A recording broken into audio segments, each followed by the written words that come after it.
Hello, everyone, and welcome to God in All Things. I'm Tori. And I'm Kariana. And today we are very excited to be discussing Jane Eyre, which is a very popular classic. If you haven't heard of Jane Eyre, of course, we will introduce it in just a moment, but suffice it to say, it is wonderful.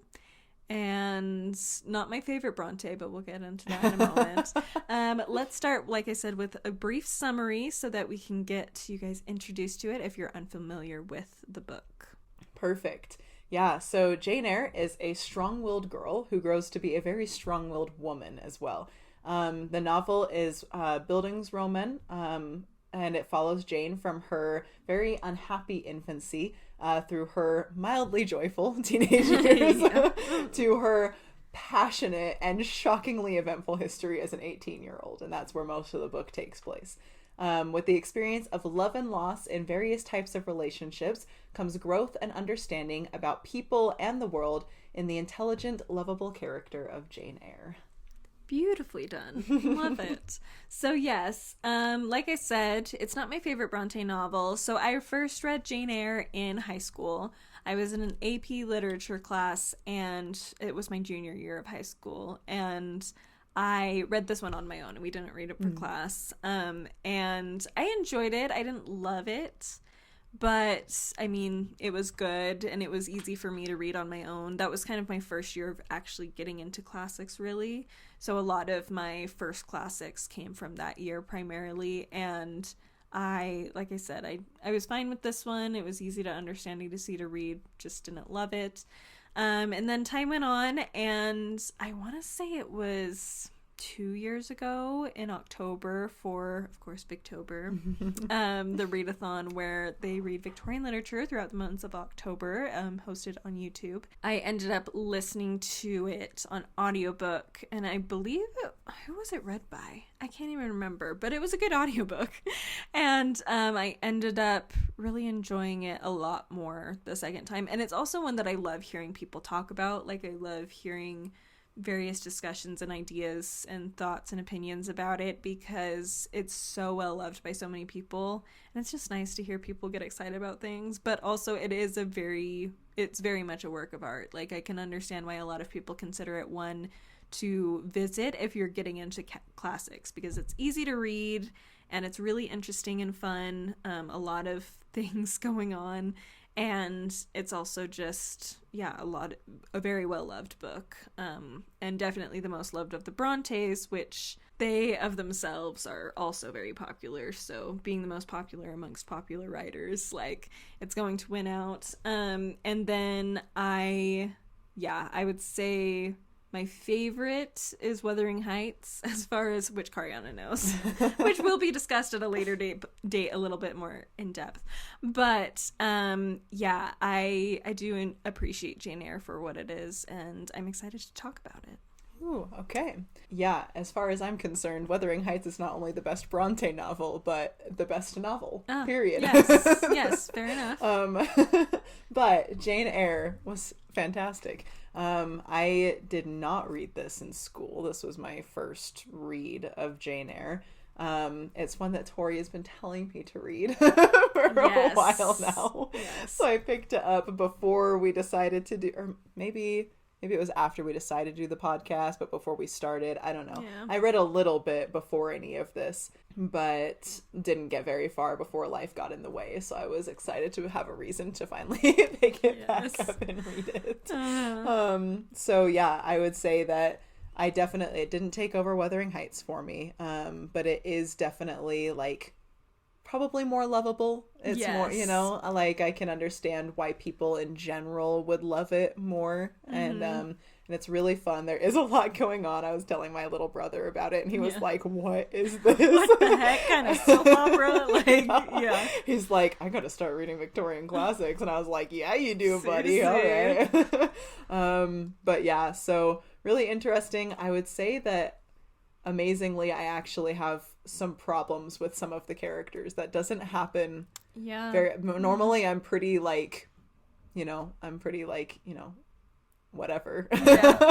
I don't really mind what my She characters loves Wuthering do. Heights. I love Wuthering Heights. And I'm not, like, I don't get upset by, you know, some of the, like, feminist issues in classic literature. Like, I don't care about that kind of stuff. But this one, some of the men, I was kind of like, oh, no, like, I don't like you very much, actually. That is not healthy. So, yeah, so I think that took away, that's probably really what took away from, I was still excited and, you know, like, squealing and, yes. and all of that kind of stuff. And I still love the love stories, but she stayed up real late.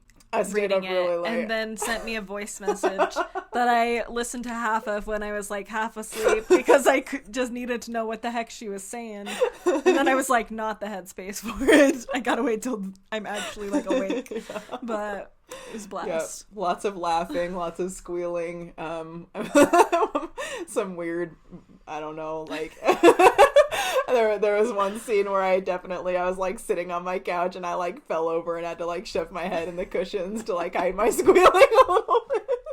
It was, if you could have seen me at 2:00 in the morning on in my living room, it was a sight to behold. But yeah, I just had to know how it ended because I was like, "What's happening in this book?" No. Yes. Anyway, I guess I will say also while we're on this kind of personal feeling about it topic, in case you're not in a position to want to read the whole book, but you do want to know the story either after we do this podcast or you listen to this podcast or before you actually listen to it all the way through, there is a really cute 2012 version that's like a movie version. It's pretty good. It does focus a lot more on the relationship between John and Rochester as opposed to Jane as a character, which I think the book spends a little more time with Jane being Jane. Right. My favorite adaptation is actually a miniseries from 2008.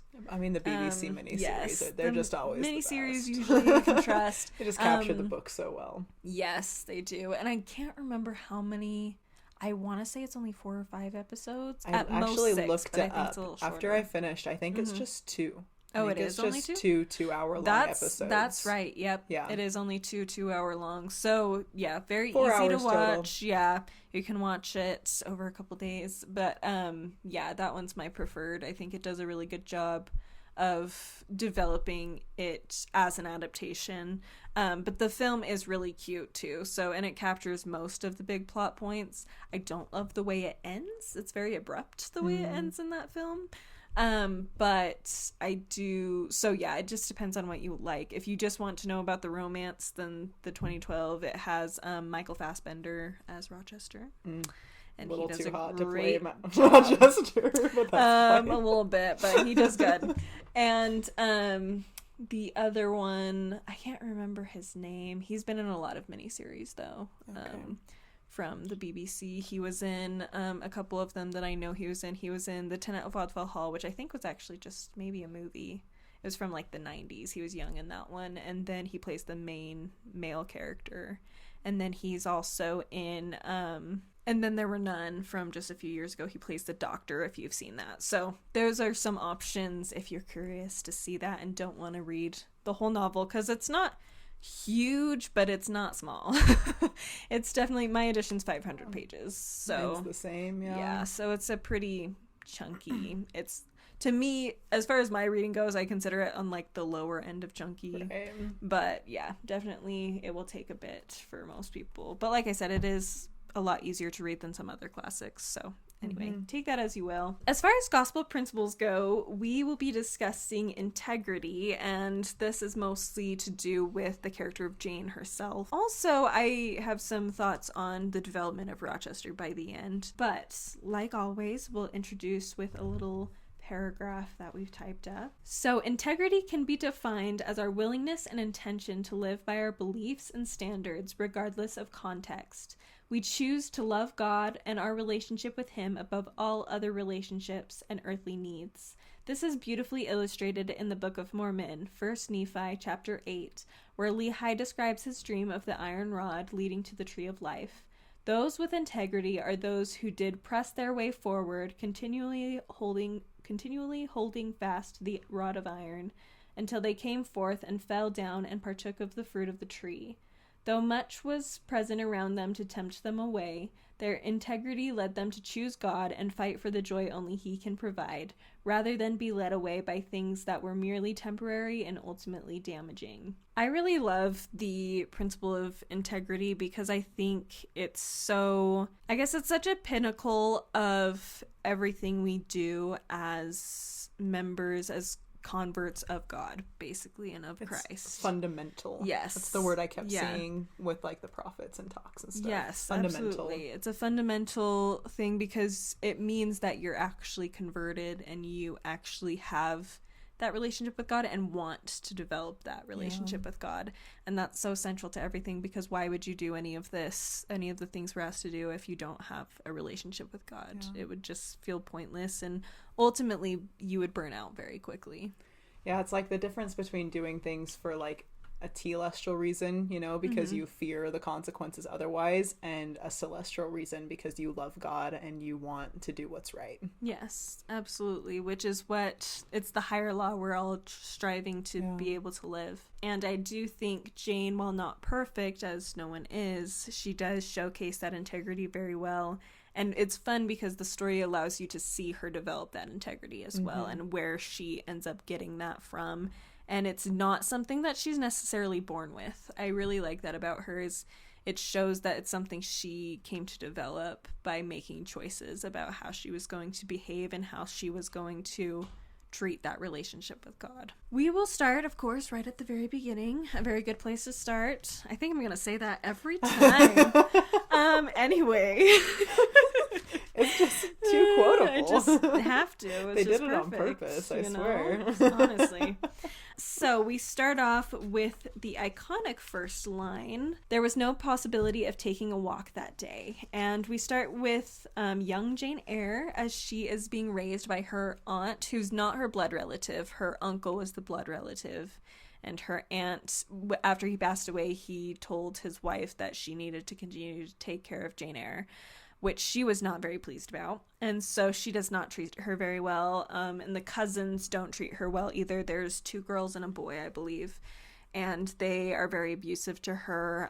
There's a situation where she ends up locked in the Red Room, which is the room where her uncle passed away. And so she's scared by that. And then eventually we have her aunt deciding to send her off to Lowood School so that she can be taken care of there. It's like a boarding school, so she would be kept there all year round, basically. And some thoughts particularly on that first part about Jane. We see that she starts off being very bitter about it, understandably, because she's a child being treated in a terrible way, and she even at one point tells her aunt off for being a liar and lying about her character, and basically saying, you know, I'm going to tell everybody what you did to me. Like, I'm not gonna hide it. I'm not gonna lie for you because I'm not a liar. You're the liar. And just very resentful towards the situation, again, understandably, but it definitely impacts her ability to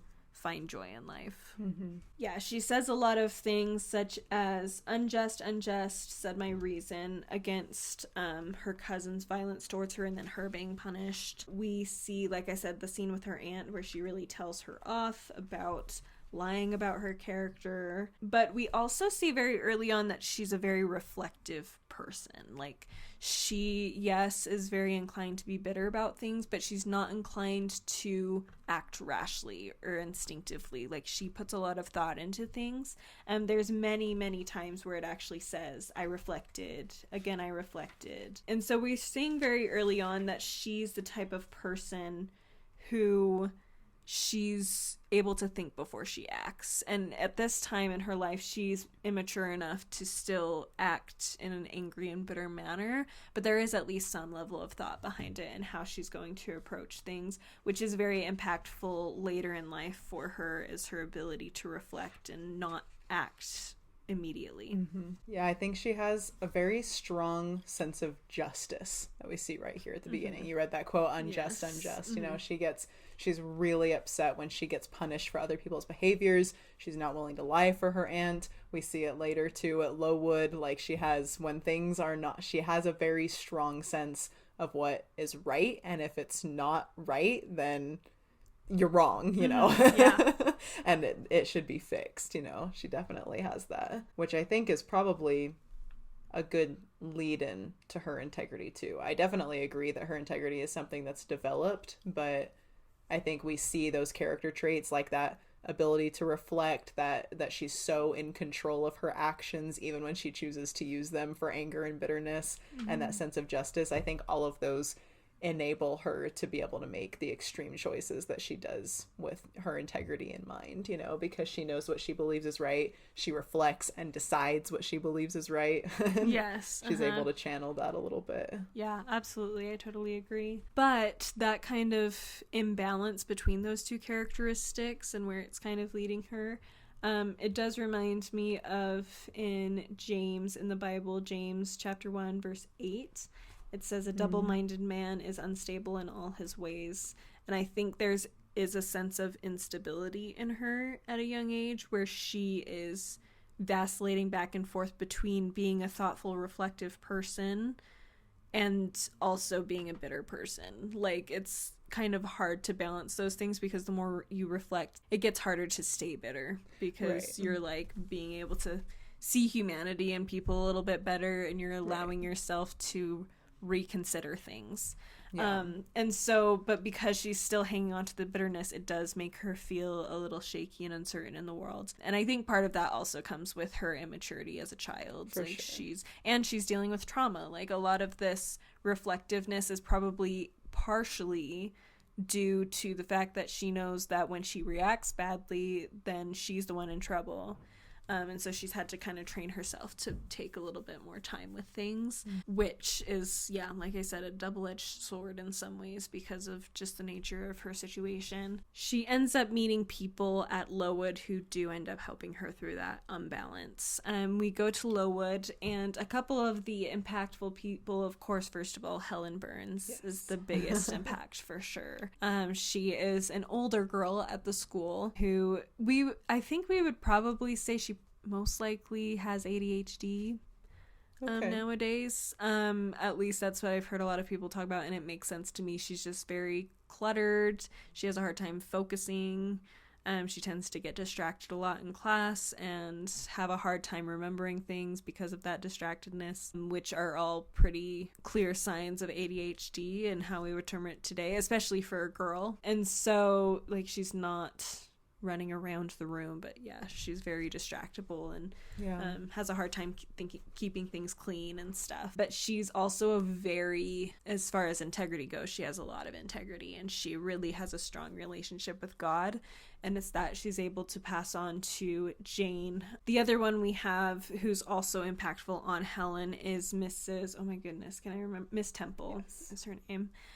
Which is just kind of an ironic name. Kind of perfect. Kind of a perfect name, because she is kind of the safe space at the school. She's the safe teacher, basically. And she's very caring towards Helen, and does what she can. She's not in charge of the school, at least not to begin with. So there's a lot that Mr. Bracklehurst, or whatever his name is, the head of the school, does that's not very nice, or probably would put him in jail nowadays.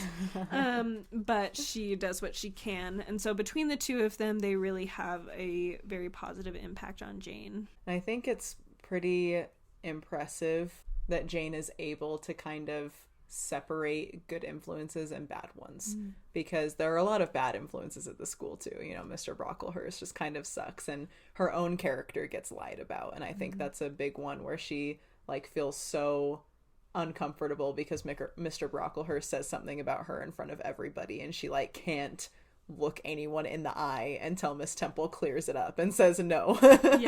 She's good. And so she like really cares about her own character, and I think we see that. I think that's, you know, her early on integrity showing, right, is wanting people. It's a little bit, you know, it's less for her own sake and more for the sake of others. There's a little bit of a pride behind it, for sure. Yes, you could call it pride instead, but it's the beginnings of it, you know. She wants people to know that she is good. But yeah, so she has this influence of her aunt and her cousins who have a complete lack of integrity in anything really good about them that we can see, you know? Yeah, absolutely. And same with Mr. Brocklehurst and a lot of the other teachers who greatly mistreat the girls at the school. But then she's able to kind of separate, like, I don't like those people and I don't want to be like them, and take Helen and Miss Temple and say, I love these people, and so I'm going to take their qualities and emulate them, because that's not something that every child does, you know? Yeah, absolutely. And so it's really impressive of her. I think it shows that innateness, you know, she has to develop and she has to grow and make her own decisions, but there's something inside of her that wants to be good and follow examples that she deems positive. And I think that that part of her is also prompted in one of her early discussions with Helen. Jane ends up asking Helen about Miss Scatcherd, who is not very nice to Helen. She's one of the ones who disciplines her a lot because of those ADHD symptoms that we talked about. And Helen's response is, cruel? Not at all. She is severe. She dislikes my faults. And Jane just cannot understand that. She's like, but like, you're trying your best. Like, right. How can you be okay with her treating you that way? And Helen's just like, she says, it is weak and silly to say you cannot bear what it is your fate to be required to bear. And you just see very quickly that she has this great relationship with God that just keeps her, like, she's like, I am put in this situation and there's only so much I can do about it, and part of that is controlling my attitude towards it. And so she takes that in hand, just knowing that God will provide the strength because he's the one who's let you be there. And it's interesting because Jane ends up feeling like Helen Burns considered things by a light invisible to my eyes, which I love so that good. Line so much, that Helen's able to see something that Jane can't right now. And a lot of that comes from her spirituality, which we quickly learn because she does talk a lot about God and following him and trusting him. Yeah, we definitely, you know, we talk a lot about, there's so many stories out there about people saying like, oh, you just have this light about you, you know, where does that come from? And that is like 100% Helen, and Jane recognizes it. Yeah, that there's absolutely. something else. We could do a whole other lesson on forgiveness with Helen and Jane throughout this book. Seriously. But that would be fun, but we'll stick to integrity.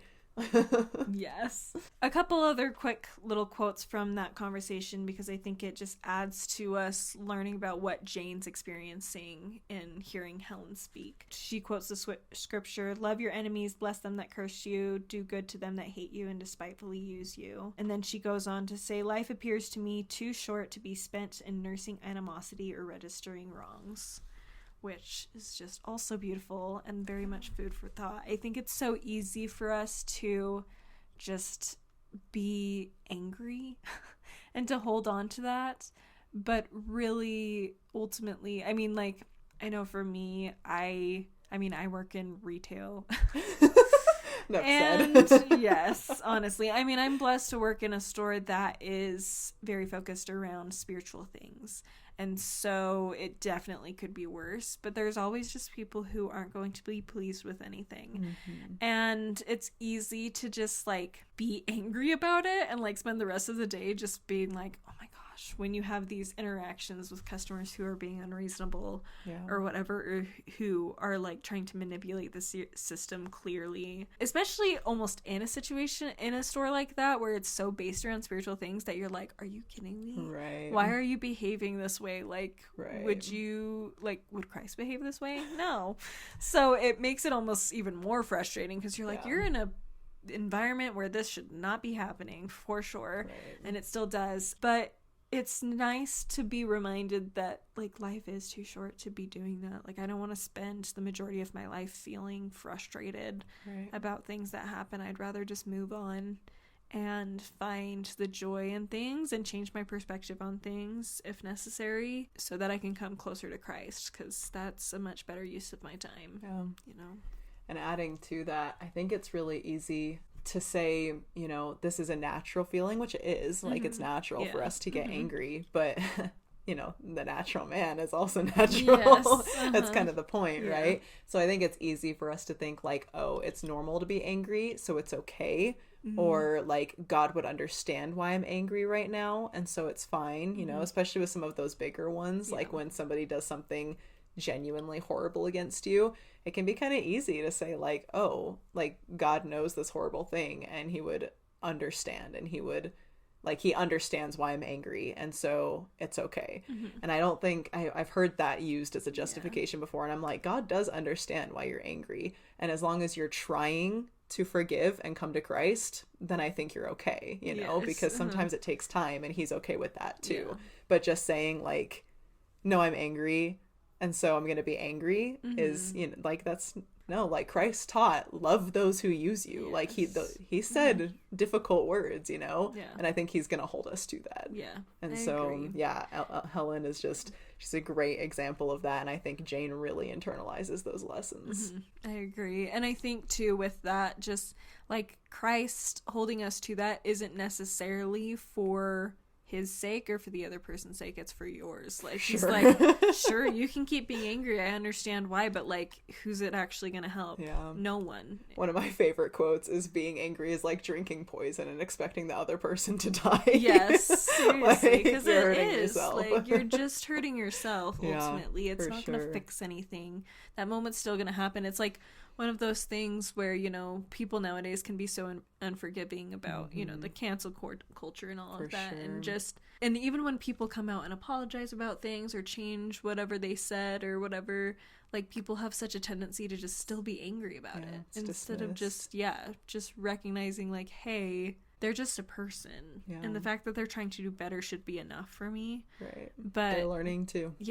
They at this point, they probably wish that moment away too, but they can't. It can't be changed. That's what happened. That's what apologies are for. Exactly. That's why we made the word sorry. There's nothing they can do about it except for apologize and try to do better.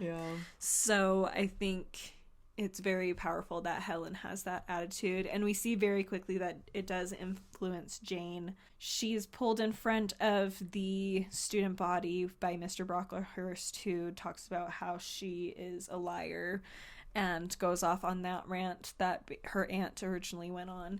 And her reaction, she's made to stand in front of the class and not with some sort of sign on her that's like a liar or something, for hours, stand in front of there. And I think she's not allowed to eat dinner as well. And it says, I mastered the rising hysteria, lifted up my head, and took a firm stand on the stool. And so she immediately is starting to apply that, being like, you know what, like, this is what's happening. I can't do anything about it except for bear it. And so she seeks out that strength to be able to do that. And this is only a few pages later. Like, she's very quickly picking up. I think that goes back to her reflective nature, that she's like, okay, I'm going to try to apply this because I do see what she's saying, even though I don't fully understand it yet. And then we get into the tragedy of Helen Burns passing. She ends up developing, there's a typhoid epidemic in the school, and she develops typhoid. I think she already had consumption issues that have been lingering for her, and it finally catches up with her, and she ends up passing away with Jane lying next to her. It's like such a sad scene and she's also she represents Jane's first friend, like her first good influence in her life, and she ends up being the friend that has the most lasting impact on her throughout the rest of her life. So one of my favorite ways that Jane kind of like describes her relationship with Helen, right, is she says when Helen is like sick, she's not really spending a whole lot of time with her because she's like being kept away from everybody. But Jane says, though I am a defective being with many faults and few redeeming points, yet I never tired of Helen Burns, nor ever ceased to cherish for her a sentiment of attachment as strong, tender, and respectful as any that ever animated my heart. And I thought that was just such a beautiful, you know, again, she's very reflective on herself, right? And she recognizes Helen's greatness, and you know, maybe it's not, we're not supposed to compare ourselves necessarily, and she's very but she's to, you know, to a healthy point, you know. She's comparing herself to Helen for the sake of emulating, as exactly she's not saying like, I suck and I'm never gonna be as good as Helen Burns, right? She's saying that I have a lot of problems and I want to develop these characteristics that Helen has. And I think it's really interesting that she reflects on herself saying, I am a defective being. I think it's interesting too to note that like a lot of this is all being written from her perspective as an older person, but this is in present tense. She says, I am a defective being with many faults and few redeeming points. So I think she's very, you know, she thinks about her qualities a lot and what she wants to fix, but even though she had a lot of problems, she always loved being around Helen, even if Helen was always trying to teach her something, and she was very receptive to everything that Helen had to say. And yeah, I just love that just made her love her so much, and she took all of that to heart, and I think that's really meaningful. I love too that it's an older friend, like it's very much like a older sister younger sister relationship, which is really sweet, and also very heartbreaking when you learn that Helen is based on Charlotte's own older sister who passed away at school. Yeah, if you didn't know that. Her own older sister, there was a typhoid epidemic at their school growing up, and that's why Charlotte ended up being the oldest. Was there were actually two sisters who were older than her, and they both died in this epidemic, and so that's who Helen Burns is based on. But what a blessing for her to be able to have someone in her life who was able to do that for her. Like, I think we all should be seeking to find someone who can be a mentor like that in such a spiritual way, a mentor friend, and just friends in general who just make you want to be a better person, which you do to me, so that's so cute. Just to Here make we this are. Extra corny. Anyway, but we honestly, won't say who's Helen and who's Jane, right? But It depends on the moment, I'm sure. Let's be honest. I guess before we move into Thornfield, I do want to discuss a little bit about Miss Temple. We briefly mentioned her already, but she is very impactful to Helen, as we mentioned earlier. She seems to be kind of the one who was that influence for Helen. Maybe Helen didn't need it on the same level as Jane necessarily, but you get the feeling that Miss Temple is the one person who's shown her kindness at the school. She's the one who's shown charity and love for Helen in a way that really has impacted her. Something that kind of interested me was that Miss Temple leaves the school. So Jane has like kind of graduated in a way, I guess, and become a teacher at the school. So she's kind of moved from student to teacher and spent 2 years teaching.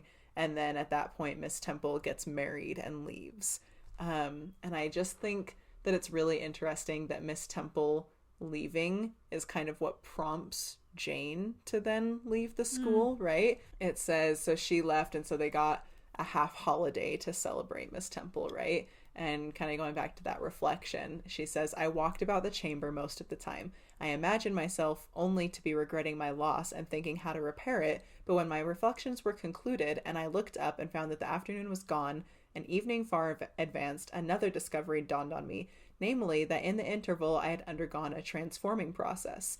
And she kind of talks about how, like, she's basically taken on the characteristics of Miss Temple over the past 8 years that she's spent there. But now she kind of feels herself returning to this old self and wants to like explore and get out and do different things. And I think it's really cool that Jane, she has Helen and Miss Temple, and as long as she has them, she has a reason to stay, right? But once she loses these people who aren't really that mentor, moral guide, she kind of has no reason to be there anymore. Like she wants to go somewhere else where she can continue to grow and learn. And I think she really thrives on that internal reflection and learning and growth, and she just really desires to have that and actively seeks it out. You know, up to this point it's just kind of come to her, but then here we see that she is looking for it. It's not just a passive thing that happens. And so I just really love that she wants to give herself the chance to kind of continue to grow and to maybe find a new mentor, a new person to love, and also to maybe test the things that she's learned out in the world in a different situation away from what's been comfortable to her. Yeah, absolutely. And I think that she's also developed herself to a point where she's confident doing that. Like she's confident enough in her own integrity that she's willing to kind of put it to the test a little bit more and see how much more she can grow, like you said. So then after, like we said, after Miss Temple leaves, that's when she ends up leaving, and she ends up applying for a governess position in Thornfield Hall, and she ends up going. She ends up meeting Mrs. Fairfax, who is the housekeeper, who she thinks is the owner of the house and the mother of the child, or grandmother, and is quickly told, no, that's not the case. She is just the housekeeper. But she's very kind and very welcoming, even though it's a little bit of a strange house. It's very quiet and empty, very dark. The master of the house is not currently at home. And I love, as Jane gets settled in, that she says, "The impulse of gratitude swelled my heart, and I knelt down at the bedside and offered up thanks where thanks were due, not forgetting ere I rose to implore aid on my further path, and the power of meriting the kindness which seemed so frankly offered me before it was earned." And I love that we see her new impulses, rather than being frustrated or very self-focused, is very gratitude-focused. Her first instinct is to pray and thank God and ask him for help. And also just her first instinct is not only to thank the person giving the kindness, but also recognizing God's hand in that, which is so key to her relationship with God and how that allows her to have so much integrity. Yeah. And she wants to merit it too, which is again that kind of higher, it's not just like, oh yeah, I feel good, and that's nice. It's more, it's like, I want to be good because this person deserves it, and that's all, Yes, absolutely, yeah. And it's just really, it ends up helping her a lot that her impulse is towards gratitude, which I think is such an incredible skill to have. For sure. Because it's so easy. Like, in a situation like this, it could have been so easy, even if Mrs. Fairfax was kind. Like, it's cold, it's dark, like, she's been traveling through the night, she's probably exhausted. And just the little choice of showing gratitude and praying before she goes to bed just shows so much about her character and what matters to her. And that's something I feel like I have developed in myself, but it's something I really want to continue to make sure is developed in myself, because it's so central. Like we talked about last week, like it is so much harder, or I guess 2 weeks ago, it's so much harder to dismiss God or forget about God when you have a relationship with him. And I think one of the key basis of relationship is communicating with each other and showing gratitude for things and appreciation for the other person, while also trusting them, showing that trust in them, which is what she does in this moment. And I absolutely love that. Yeah, for sure. That's kind of, it's really easy to apply that to our earthly relationships, right? Like, whoever you see yourself as closest to in the world, or your best friend in the world, like, they're the person you think of. You have exciting news, and who do you want to tell, Or you want to go out and do something, and who's the person who you invite, If we can talk to God so often and make him so a part of our lives that he's that person, like, oh, this awesome thing happened, like, God, let me tell you about this, and thank you so much for helping me with that, I think that really exactly what you were just saying, that helps us develop that relationship and grow closer to him, and then it makes it even easier to think about him further. And then when we feel close to someone and love someone and trust someone that way, they're the person we go to when we say something bad really happened, or I need help with something, and then we turn to him in those hard times too. So sometimes it can be hard to say, like, to think like, how do I develop a relationship with somebody who I can't see? But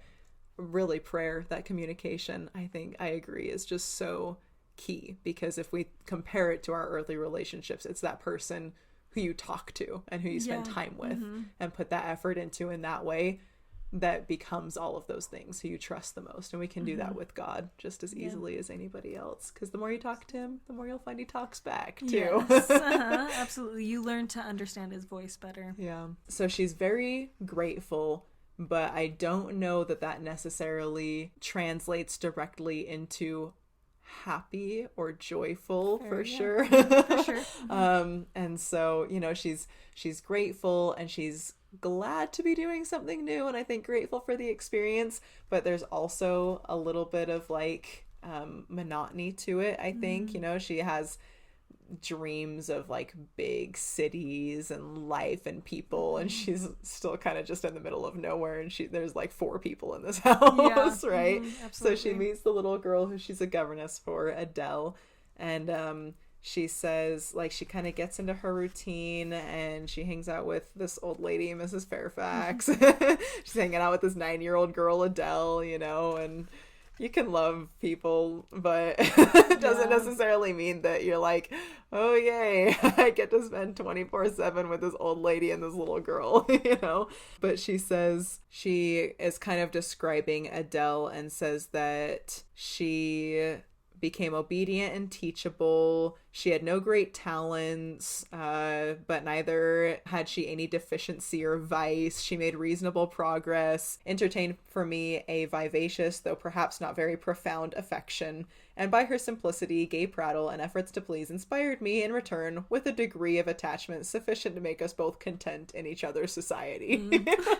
She's kind of like, yeah, you know, she's teachable. She's not really great, but like she likes me enough, and so I like her enough. And then she says, this will be thought cool language by persons who entertain solemn doctrines about the angelic nature of children and the duty of those charged with their education to conceive for them an idolatrous devotion. But I am not writing to flatter paternal egoism, to echo cant or prop up humbug. I am merely telling the truth, you know? And I think I just really liked, I think that there's something to what she's telling us too, you know. We're not seeing this in her character and her interactions with other characters. But she's willing to tell us, yeah, I thought she was fine, you know. She's willing to kind of put herself in a vulnerable position to her reader in a way that I really like, that she was willing to tell the truth to us, even though it kind of makes her look worse. Yeah. Anybody who thinks that somebody, like, how could you spend that much time around a fun little child? You know, she's vivacious, she's happy, she's entertaining, she's easily taught. Like, how could you not just fall in love with her, right? And she's like, yeah, I don't know what to tell you. Like, I just didn't. So that's all.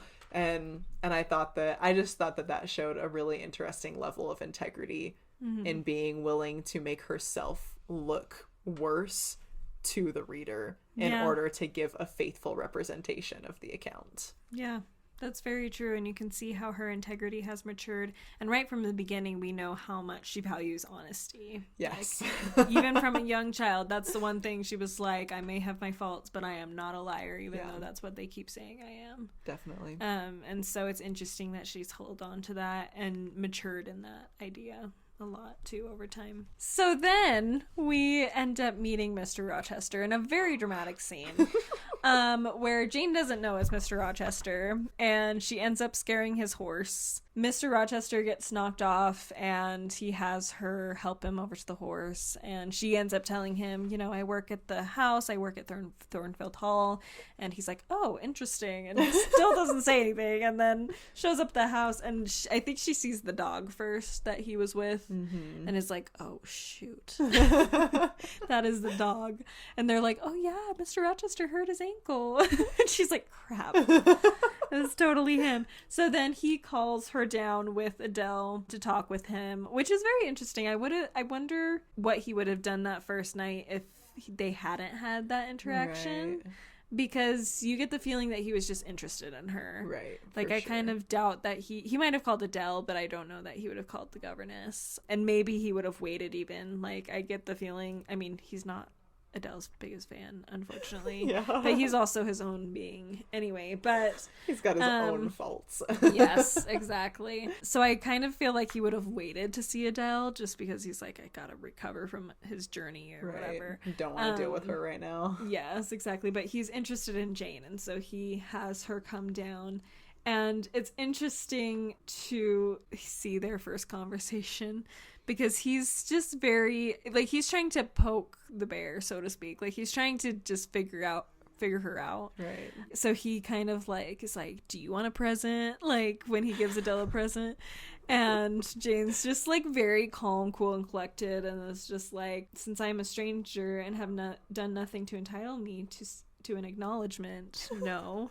And then he ends up saying, you know, your pupil's bright, she's improved, I can already tell. And she's like, that's my present.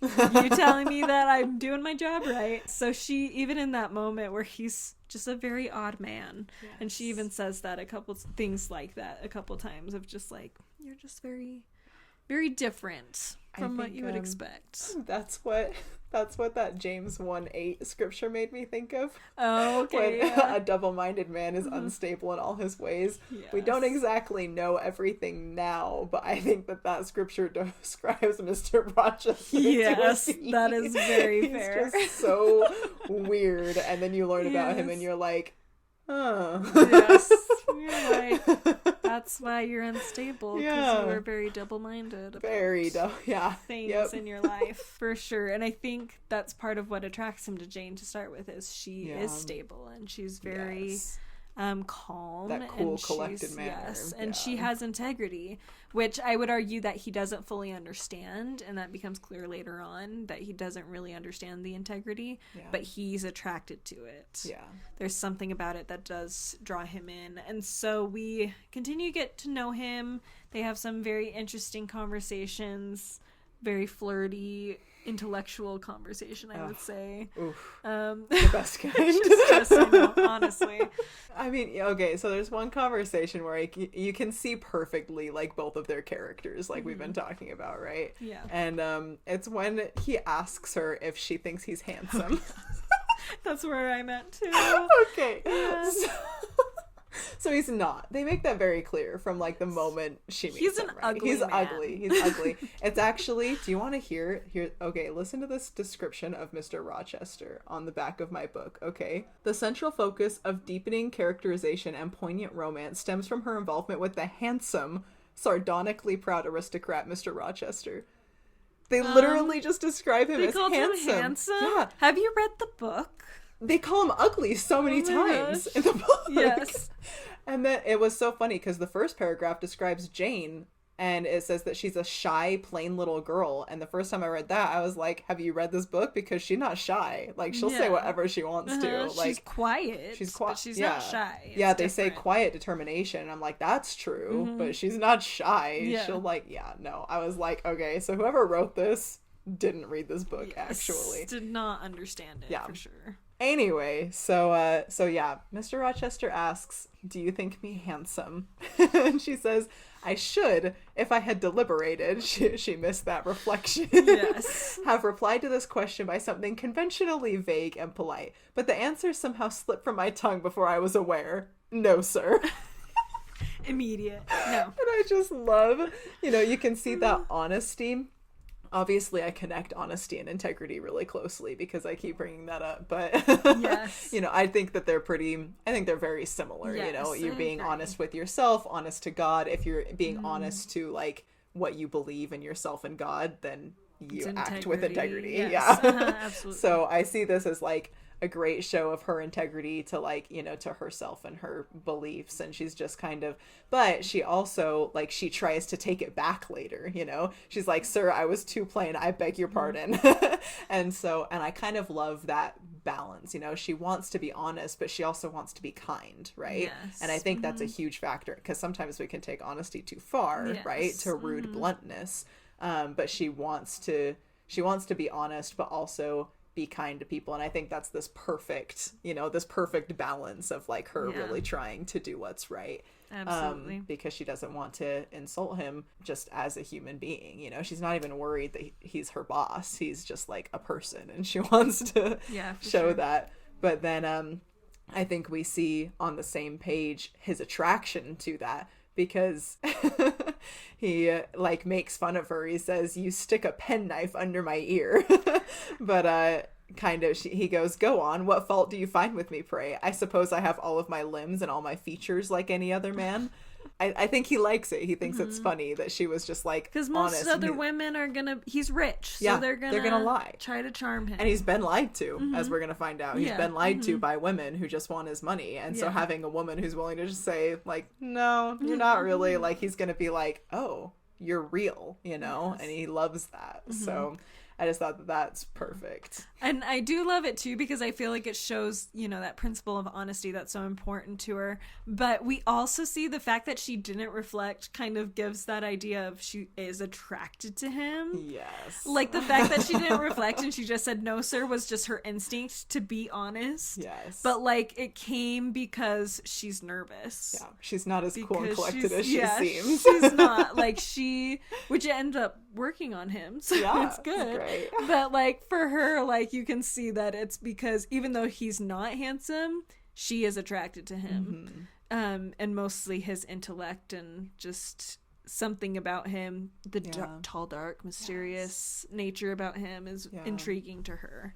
Which is kind of the same with him too, right? Because she's described as plain. She's not pretty, but there's something that first night he shows it when he calls her, and he says it later on. Like there was just something about her that intrigued him. Like for some reason, there's just this innate attraction to each other, which works perfectly, I guess. That's how it should be, honestly. It's great. Looks aren't going to last anyway. So you may as well fall in love for those other reasons. This is also very telling. If we're talking about foreshadowing, as far as Jane goes, he asks her basically how she feels about him commanding her. Essentially, it's a little more complicated than that. They're discussing this idea of him being older and therefore wiser and more experienced, and what that should mean to her, and because she's kind of been taken aback by some of his commands, and he's like, I apologize, I'm used to being people doing what I tell them to. So they're having this conversation about experience and age and class and things like that. And her response at one point when he's asking her about her feelings about it, she says, I don't think, sir, you have a right to command me merely because you are older than I, or because you have seen more of the world than I have. Your claim to superiority depends on the use you have made of your time and experience. And we know what she's done with her time and experience, and a lot of that has been spiritual growth and maturity. And Mr. Rochester, I don't think, has spent his time doing that. Even though he's been on Earth a lot longer, he hasn't actually utilized it to the same extent that Jane has. And I think that very much shows in later conversations after a lot more has happened between them, that even though Mr. Rochester is older, Jane is spiritually older. She's spiritually more mature than he is. And that has a big impact on the way the story goes later on. Yeah, I love that. So then they continue to get to know each other, and we actually have some other ladies of higher class coming to visit. And this really brings out a lot of Jane's insecurities, because even though she's pretty confident in herself, and she's given up the idea of wishing she was pretty, she's still very aware that she's plain, and she's only 18. Like, how can an 18-year-old girl or boy, like, who knows that they're not very physically attractive, like... It's a hard thing to come to terms with. Yeah, it's a hard thing. And especially when you're with this man that you're attracted to, and he's surrounded by these women that you know are socially pretty, like... And also rich. Yeah, I was going to say, and also of closer social class than you are. Like, it brings out a lot of those insecurities that she struggled with a long time about her looks. But I love that it doesn't change who she is. Like, she doesn't try to act like them. She doesn't try to change the way she does her hair or anything. Like, she feels down about it, but she's like, you know, this is who I am. So I'm just going to still be me, even if it hurts to compare myself. Kind of like what Helen said earlier. I can't remember the exact quote about, like, accepting the fate that God has given her. Yeah, absolutely. Yeah.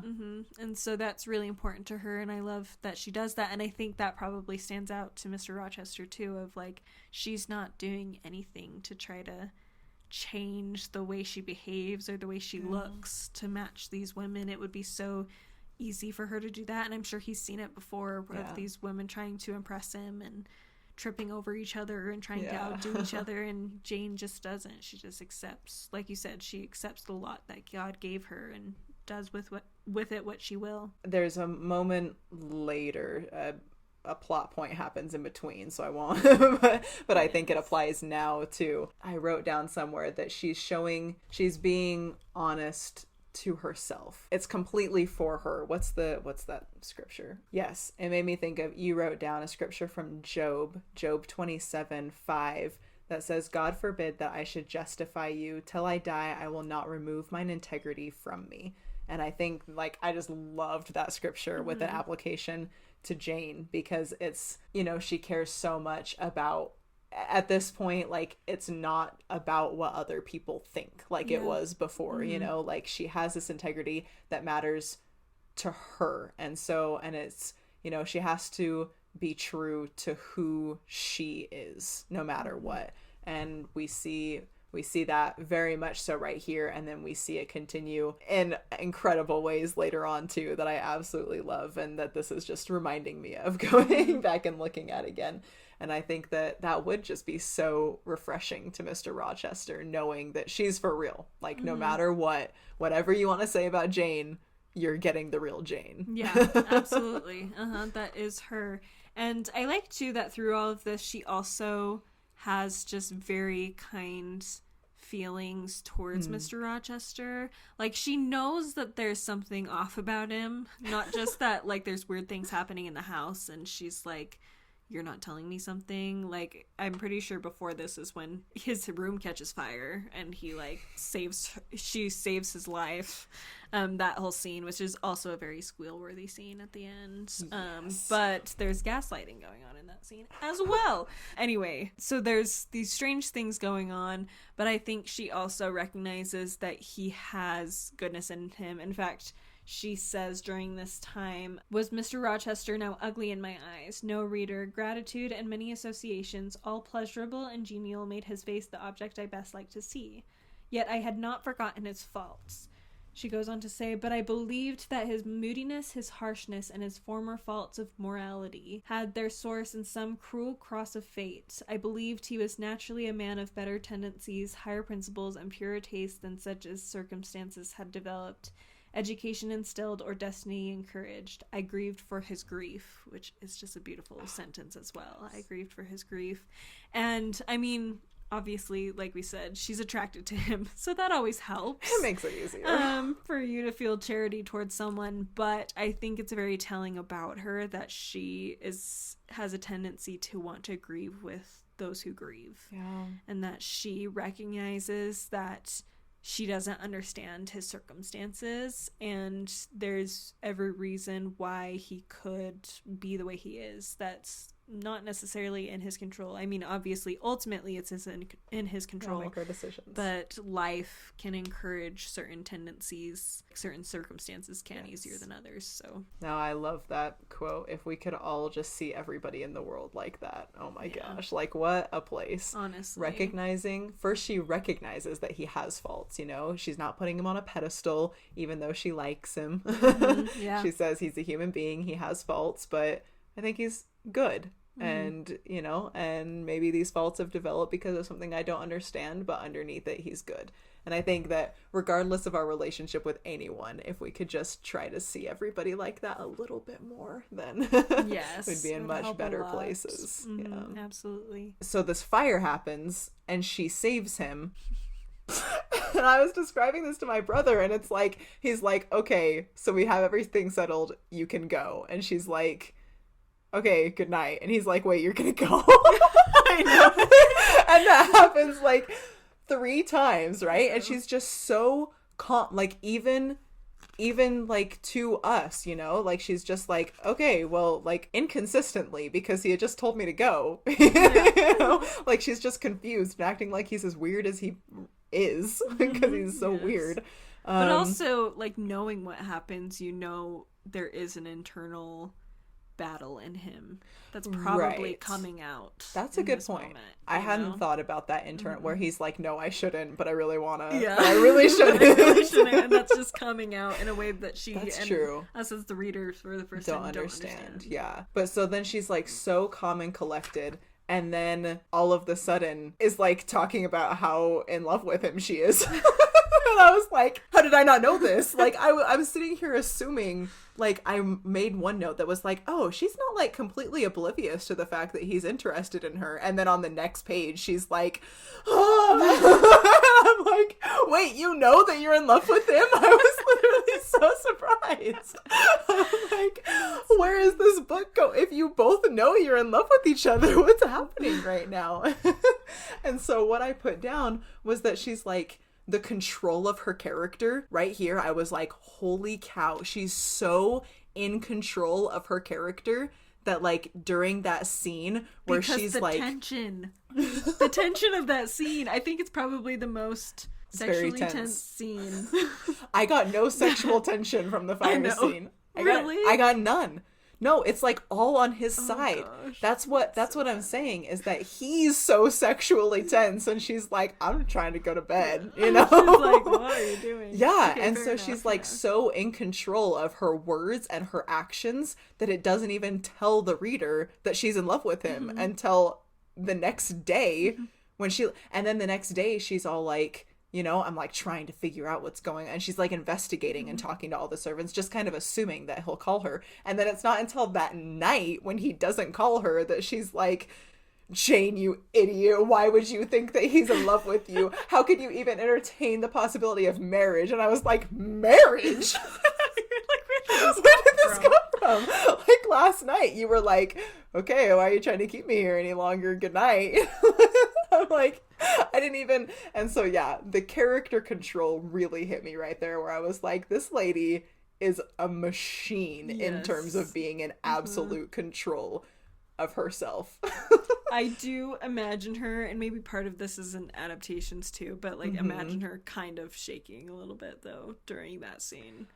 Because like once you do realize that she's into it too, you're like, oh gosh. You can read it a little bit differently. The intensity for her, like to have him like holding her hand in Victorian England. Oh my gosh. Like yes. No, I'm so excited to watch the miniseries for sure. But then, so to bring integrity into it, so she like reveals that she's in love with him because apparently she had to reveal that even though it's from her perspective. She says, I cleared up the mistake of supposing Mr. Rochester's movements matter in which I had any cause to take a vital interest. Not that I had humbled myself by a slavish notion of inferiority.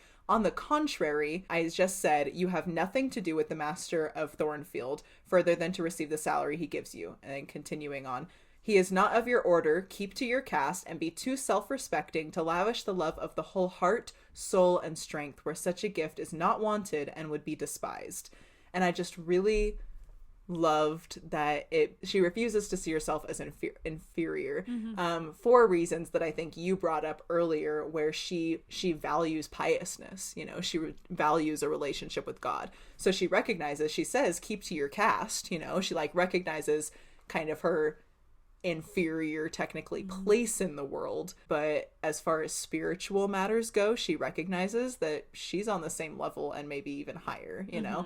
And so she says, I'm self-respecting, you know, I'm humbling myself not based on inferiority but on my self-respect, you know, because I am worth somebody who wants my love, right? And I think that she's just being very, it struck me as integrity. It's kind of maybe a looser definition of of showing integrity to herself, but I think that it's relevant to it, you know, where she she respects herself. She knows that she's worthy of something more than what she believes Rochester has to give her. And I think that that's a really important aspect of her character, is that she knows that she's worthy.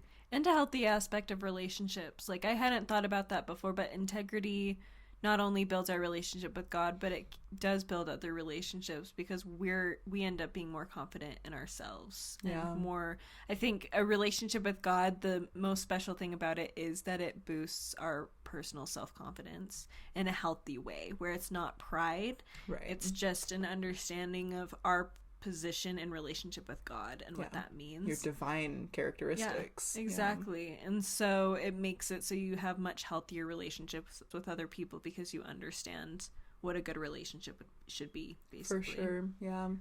I saw in a Relief Society lesson once about like kind of growing closer with a partner. Somebody put up this like image of a triangle, like God at the top, and then you and your partner, and if you're both moving closer to God, then you're automatically moving closer to each other.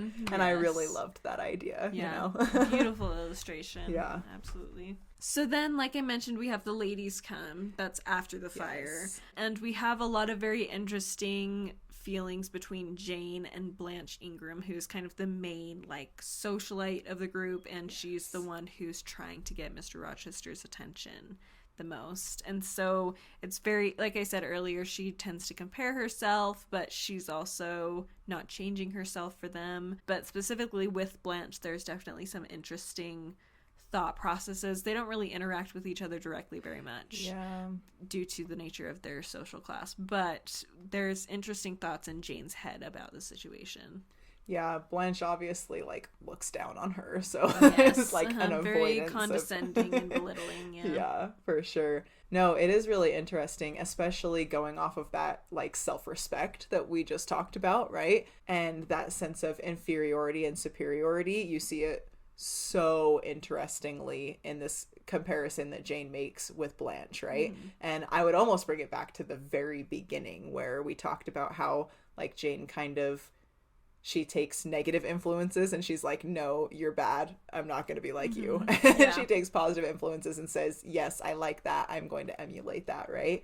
And so she meets Blanche, and you know, Rochester is showing her all of these favors, and she becomes convinced that Rochester, like, is gonna marry Blanche, right? And she says, I was not jealous, or very rarely. The nature of the pain I suffered could not be explained by that word. Miss Ingram was a mark beneath jealousy. She was too inferior to excite the feeling. Pardon the seeming paradox. I mean what I say. She was very showy, but she was not genuine. She had a fine person, many brilliant attainments, but her mind was poor, her heart barren by nature. Nothing bloomed spontaneously on that soil. She was not good. She was not original. And so it's just really, it's interesting to see Jane so strongly hold to the principles that she knows to be right, you know, and see this woman who society is telling her is so much better than her, and say, I can't even be jealous of her because she doesn't have those things that I have that I know are better than all of these earthly temporal accomplishments, right? And so I just love that kind of eternal perspective that lets her be so self-respecting and so confident in her and herself and her abilities. Yeah, absolutely. And I do like it too because I think in a way, just kind of an opposite end as far as like character development. Like it shows Jane's not perfect either though. Like she has this moment of, she says it's not quite jealousy, but like she has negative feelings towards Blanche. Yes. And she definitely clearly shows a bit of maybe a judgmental aspect to her because it's not like she knows Blanche. Right. Like she's seeing her in a very specific context. And so perhaps it's not her most fair, her most just, as she would say, moment as far as her treatment of her, but it does still show, like you said, like there is that level of integrity as far as her dedication to her principles and what she values that also is showcased through that. So I think it's a situation that shows both a strength and a weakness of hers, that she tends to be maybe judgmental of other people based on her values and principles that she holds on to so tightly. No, I love that you bring that up, since we talked about like her looking at Mr. Rochester with kind of some added mercy, and that tells us that maybe she is either viewing Mr. Rochester better than she views other people because of her attraction. Yes. Or maybe she's viewing Blanche more negatively than she does other people. Maybe the other people in the party she views with that, like, yeah, you know, they're probably good underneath. Yeah. Like, I can see they're good and they're bad, but Blanche, she's like, no, she's terrible. Yeah. Absolutely. So, one or the other. It's definitely, that's interesting. Yes, it's an area that she still needs to learn in, but it does make it a lot better, her relationship with Mr. Rochester, because it shows that she's not perfect. Like, if she was perfect, there's no way, anyone would want her with Mr. Rochester, including herself. But also, I mean, there's already argument to be made that she's too good for Mr. Rochester, but that's a whole other discussion. Pretty easy but ones, I think, too. yes. But I do think that would make it even more like they're way too far apart Yes. to make it conceivable, you know? For sure. She's a flawed person. We love flawed characters. Yes. A perfect character isn't fun to read about. Yes, So because they're not real. they're not real. They're not real. Thanks for bringing up her flaw. Only Jesus. Jesus is the only perfect person that's fun to read If you write about Jesus, he can be perfect. Yes, that was great. You have reached the end of part 1 of our episode on Jane Eyre. We hope you enjoyed. Please be sure to subscribe and leave a like if you're watching on YouTube, or a 5-star review wherever you listen to podcasts. Part 2 will be released Thursday, July 27th. Until then, keep remembering to seek God in all things, and we will see you next time. Bye!